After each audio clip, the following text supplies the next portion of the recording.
Next day, next start, next bitch and moaning series video, ranting with me, showing my super sexy feet.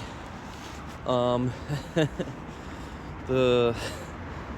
thing is, I love to talk about shit, superfluous shit, but also sometimes somewhat important shit to be distinctive.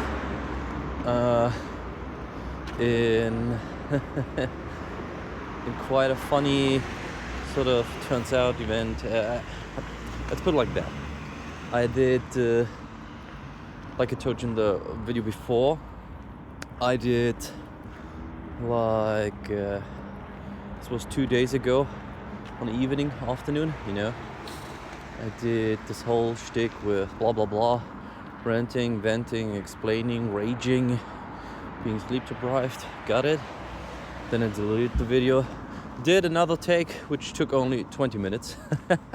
So no need to justify or explain myself, you know. But if it's for a video format, I think it's okay, because blah blah blah, creative outlet, blah blah blah, artist expression and whatnot, you know. But this is like the lowest form of content whatsoever. Now it's basically about the fact that I wrote the person, I think it's best if we handle this like nothing happened, you know? Because I also wanted to see if I could apply what I've learned from the past. Wow, that was like the loudest moped out there. The loudest. It's loud and it's noisy and it stinks, you know, for a couple hours maybe. And you're telling me this is like more better for the environment. But yeah, I digress, as always. The thing about that is, like I wrote blah blah blah. I do think we should continue like nothing ever happened, blah blah, which is kind of hard, you know, which sort of is always initiator and spark for another kind of conflict. And this sort of also somewhat happened because the person was ignoring me for like 10 hours, you know, like, now I will show him. I will be like, you know, like when a baby boy or a baby girl has to eat something and they don't want to eat it, and then they're like, sourpuss. No, I won't do that. I will not do what you tell me to. Fuck you, I won't do what you tell me. No, just Rage Against the Machine reference. No, but here's the thing. 10 hours later, like, you used AI to help yourself with the blah blah blah, which is partially correct, but which I never mentioned, which was sort of as an information pulled out of the person's ass, you know. My sources, I made it the fuck up. Yeah, which is on a sarcastic level quite valid giga chat point. But if you pull this move in real life, you look like an idiot. You know, I gotta be honest. And if you pull this idiot move, you gotta be aware of yourself that you will be titled an idiot, you know? You gotta live with these consequences. And then there was some sort of name dropping like, do you treat everyone like this? Which is quite interesting, which you see as a repeating pattern. The person digresses, you know? I mean, it's quite interesting, like in most cases you see this kind of conflict arise when, how should I say, like I said before, I told the person, here are my boundaries, here are my limits, this is where I draw the line. This is where the person rages in various forms, you know, and I think it's like the 5 stages of dying, always with anger, acceptance, grief, you know, moving on, all this sort of stuff, from butter to unsalted margarine, sorry. We are British here. No, but so we have this, okay? And the same thing happened with the person, like some sort of name calling and like saying, you are this and you are that, and is this like this super high level quality standard that you pull everyone through? Then I wrote the person, you know, well, I don't know what you're asking. This is a rhetorical question. Since you're asking like this, I suppose you want to read a yes, so I'll write a yes. You know, and this is what some people make very mad, because some people tend to realize, holy shit, I pushed a person into a corner And now the person who was pushed in a corner acts like a person who was pushed in a corner. Quite interesting. How did this happen? You know? And yeah, that's why. Here, look at this one. Beautiful, huh? Very, very liminal, man. I gotta do a YouTube series about this, especially with the smell of urine and all this. Now, what was I saying? Especially, yeah. I told the person, then afterwards, like, you gotta realize it's your life, blah blah blah. But when you act like a teenager or a child or a grown-up or a senior, you know, in regards to emotion and conflicts and whatnot, you know, then this is your life. But you also got to be aware of the consequences. And I suppose that's quite funny. Some people walk through life like this, you know, like always throwing out a sucker punch, you know, like saying, yeah, maybe I hit first, you know, with a sucker punch, but it's not my fault. And they're serious, you know. This is the funny part where I say, I didn't do anything. Why is everyone mad at me? I didn't do anything. And don't do that, man. Don't be that guy, yeah? Trust me, you're not that guy. Trust me, you know? And the person was this guy, apparently. And it's quite interesting if you look at it from, past perspective, where similar events arose to a point where, how should I put it? There was like red flags, you know? Like the person has like a short, what is it? When you have a piece of a stick of dynamite, you know? And it has like some sort of rope, you know? The sort of rope for ignition for the explosion, you know? For the burning timeout, you know? And this is what the short fuse, yeah, it's the perfect example. With a very short fuse, and there's some sort of rage and inner conflict and whatnot, and you get along with this person as long as there's no rage whatsoever concerning regarding you too, you know. And it's quite funny, you know. I gotta say, there are also tinted glasses involved, like when you're best buddies with this person or writing something like this, you know. Then like, yeah, everyone else around this person is at fault. But after the conflict, you wonder if the person itself, himself, herself, is the problem. And I think this is too much of a tinted tinted eye look view perspective. Because, I mean, parts are true, other parts are not. But here's what I realized. The person acted like a child. This is literally 101 child rage, you know? And that's the funny and also scary part. Do you know which kind of people become parents? Those with a longer fuse or those with a shorter fuse? The answer is you can't generalize. But it's quite funny that the person is in some sort of relationship and has, like, you know, what is it?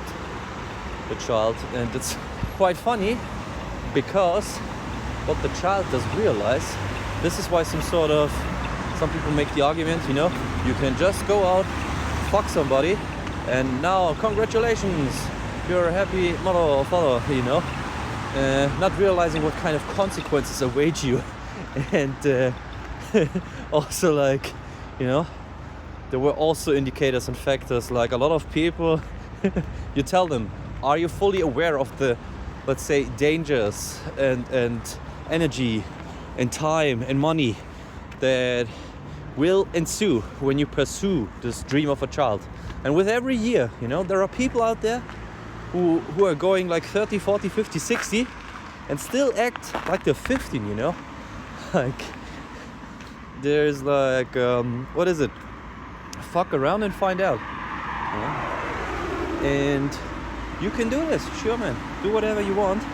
But you gotta realize, when you are in this childish, super childish mode, like, lovey-dovey, everything is fine, goopy-doopy, doopy, now I become a parent, whoopee, you know, you gotta grow the fuck up, because if you don't, this will hurt twice, you know.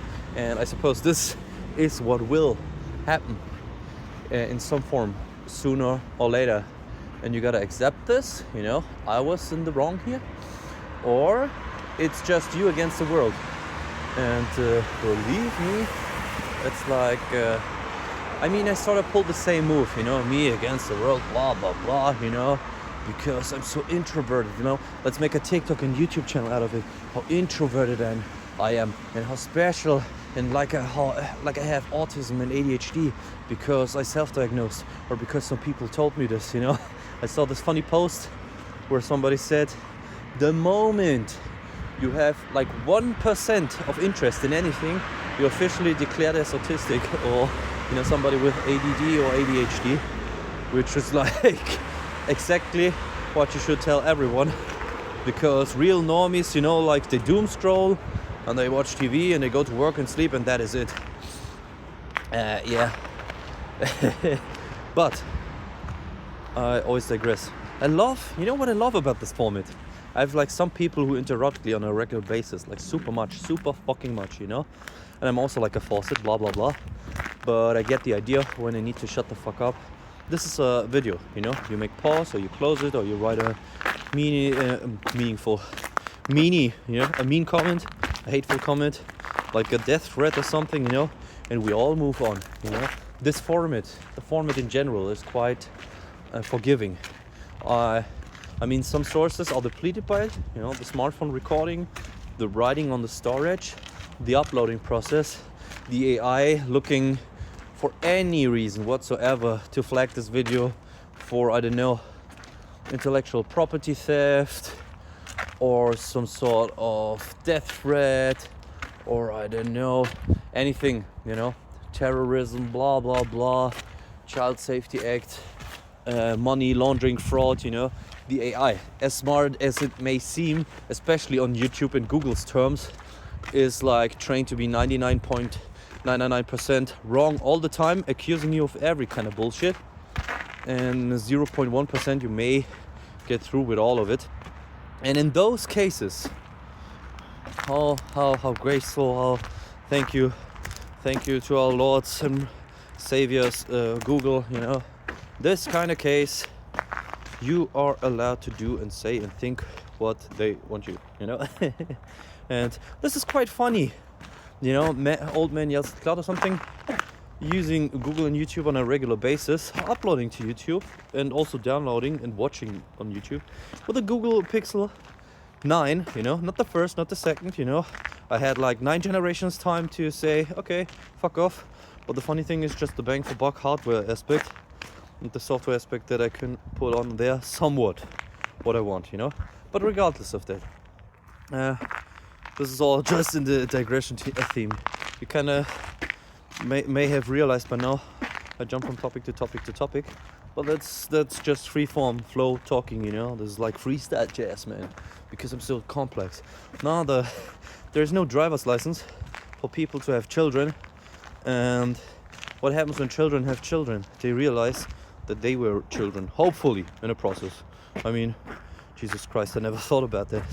What if somebody is like in this childish behavior, no, I am right, and the person doesn't grow up, but the child grows up, and the person still behaves like a child, which is kind of troublesome or worrisome, to say the least.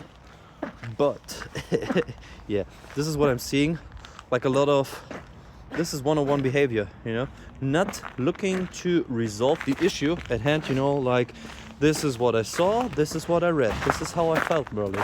No, it was just like, you are shit and you are shit and you are shit, as in regards to me, you know. I just was like insult number 1 and insult number 2 and insult number 3 and insult number 4. And pro tip, don't argument like this, you know.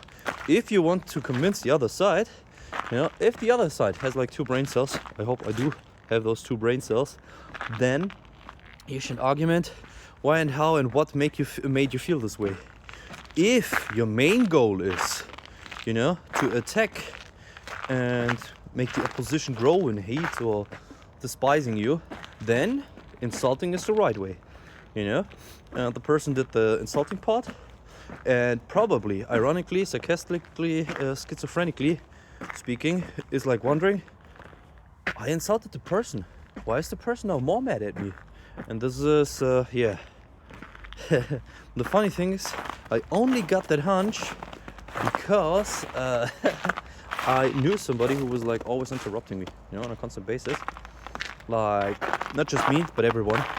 And this sort of was like a precursor, you know. There's some sort of sixth sense, a premonition that you somewhat develop, you know. Every bad interaction, you know, blah blah blah, you learn out of mistakes, you know, learning by burning. It's fucking true. I hate this saying so much, but it's so true, you know. If I hadn't met this person who was like constantly interrupting me and saying, no, you're wrong, no, you're wrong, no, you're wrong, you know.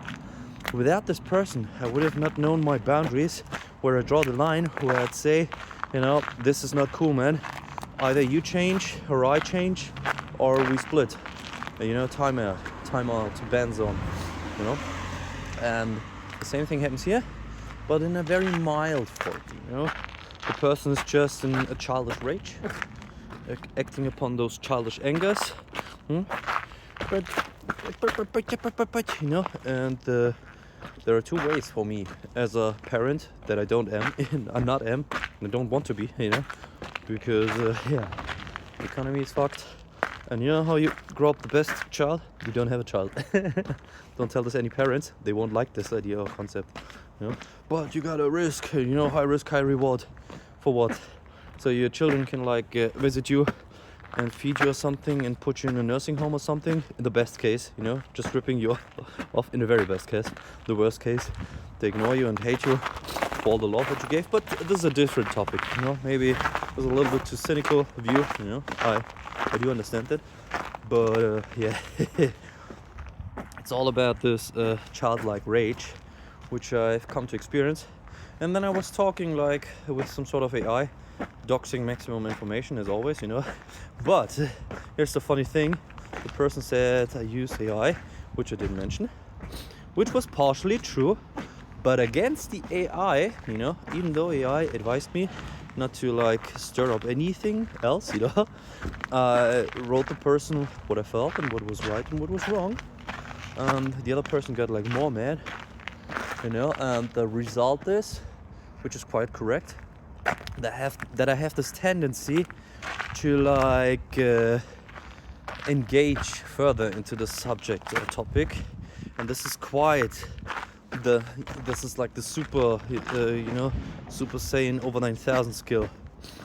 This is like, you gotta be, it sounds harsh, but you gotta be like, you need some sort of on-off switch, you know. Today friend, tomorrow enemy, something like this. Sometimes people just want to see the world burn, you know, and full of hatred and whatnot. And the main goal is that you like sort of do the flip switch, you know. Okay, this person is now hostile, perfectly like, you know, Oblivion games, what is it, Bethesda games, you know, with the enemy switch. And you gotta realize, okay, let the hatred flow. This person is now hostile, and we act with people like this like hostile NPCs, you know. And you gotta move on. For whatever reason, did I do a wall of text and a lot of explaining, and I'm quite sure either the person blocked me by this day or will insult me more. I think if I've learned anything from chat platforms, it's usually a mixture of both. First the insults come, and then the blocking, so I cannot write back.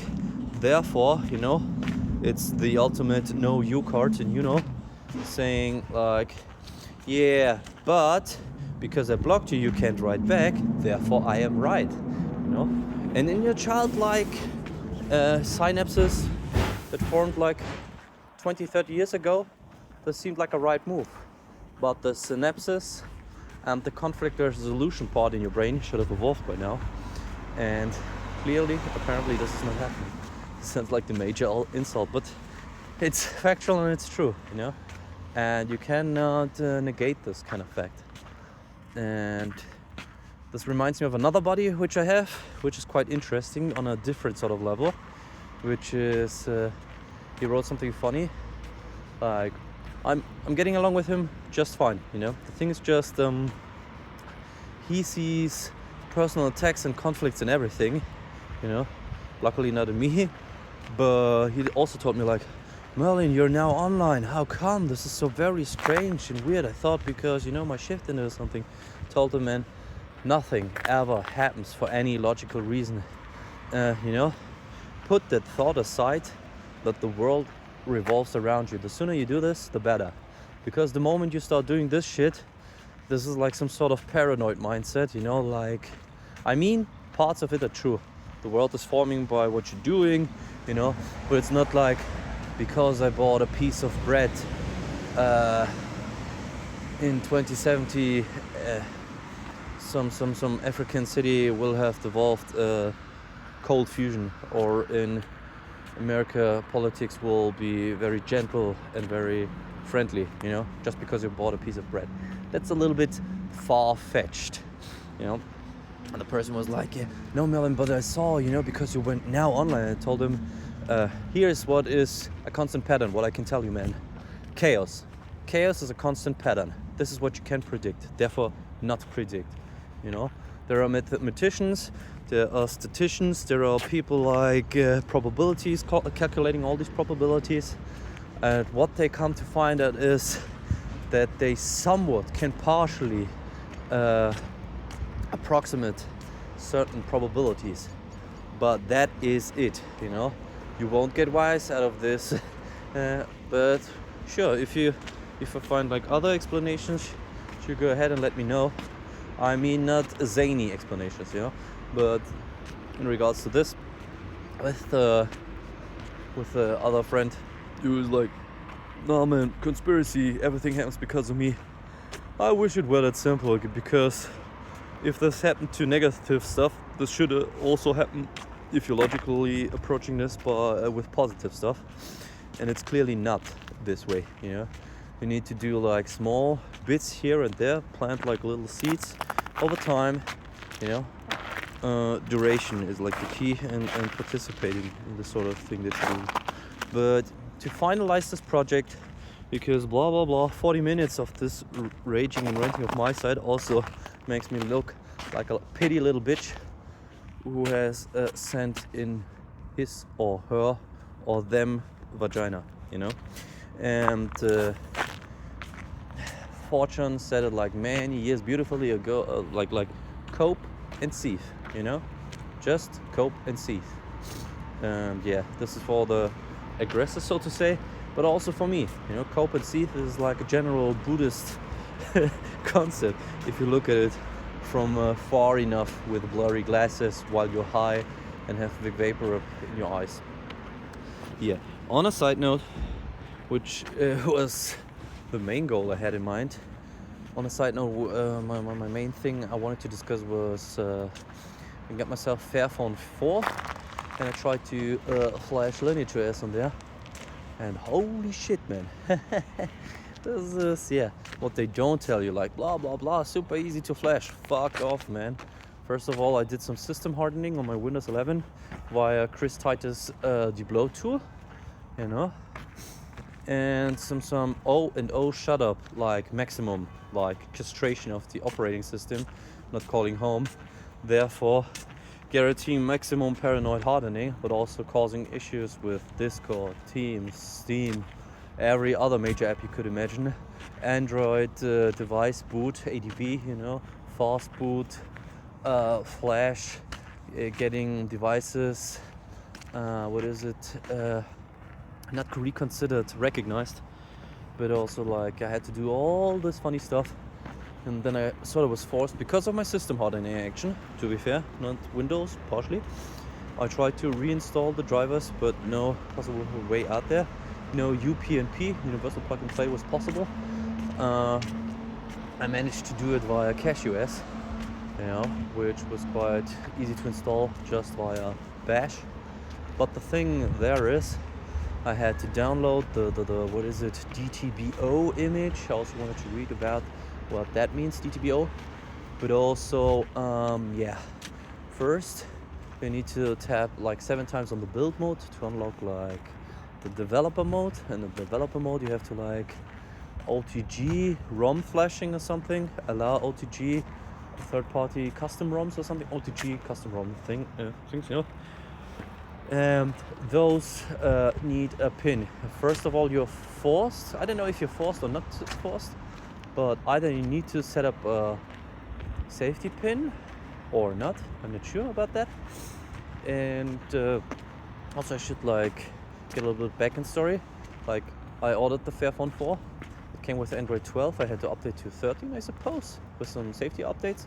Then from 13 I had to update to 15, because ChatGPT said it would be easier. I suppose I can trust it in this regard.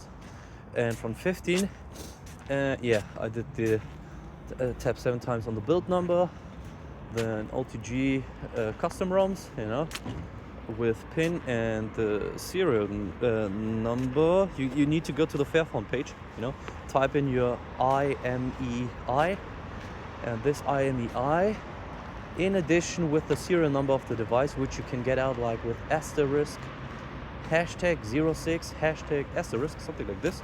You get all the information about your EMI 1 and EMI 2 and the serial number of the device. And you need to fill out the EMI 1 and the serial number onto the Fairphone 4 page, which gives you an unlock code, which you need to type in. And the unlock code is in caps lock, and you need to type it in not caps lock, just in normal text, like with like 1 or 2 or 3, and ABC is like with small letters, not big letters. Then you get the code. Then you can do it like on Linux with the bash and terminal of your choice, you know, Alacrity or whatever. And then from there on, you just need to flash the image. You know, first I don't know, some sort of DTBO image, then some recovery image, which is for lineage recovery if you fuck up, so you don't brick your phone. This is like first step of you need to wipe your cache, your Dalvik cache if I'm not mistaken. Then you are able to flash LineageOS, which is like 1 gigabyte big or something like this, in a zip file, you know, also extracted then on the phone. Don't know how this works, but from there on out you get the choice: do you want to install a Google Play Store or not? You know, this is a once in a lifetime sort of process. This is where you decide, I want the Google Play Store or not, rather sooner or later, because if you want it later, you need to re-clean the slate of the device, of reformatting, deleting everything. And therefore, if you do this, just be aware that you need like mind the gaps, you know, mind the Google apps, quite funny wordplay, from GitHub. Then you download this, flash this, and then you're sort of done. Like a couple of restarts, some system hardening and privacy settings set up, and you're good to go. The thing is, like, in theory it sounded like a 10 to 50 minute project. It was like 1 or 2 hour project, like always. And even though it's quite funny, on the Google Pixel it's easier to flash, it's not that easy on a Fairphone. I gotta be honest with you. When you look in regards to GrapheneOS, this is a little bit more elegantly handled, which I prefer, to be honest, which kind of makes sense, right? And yeah, that is so far everything. Bye bye.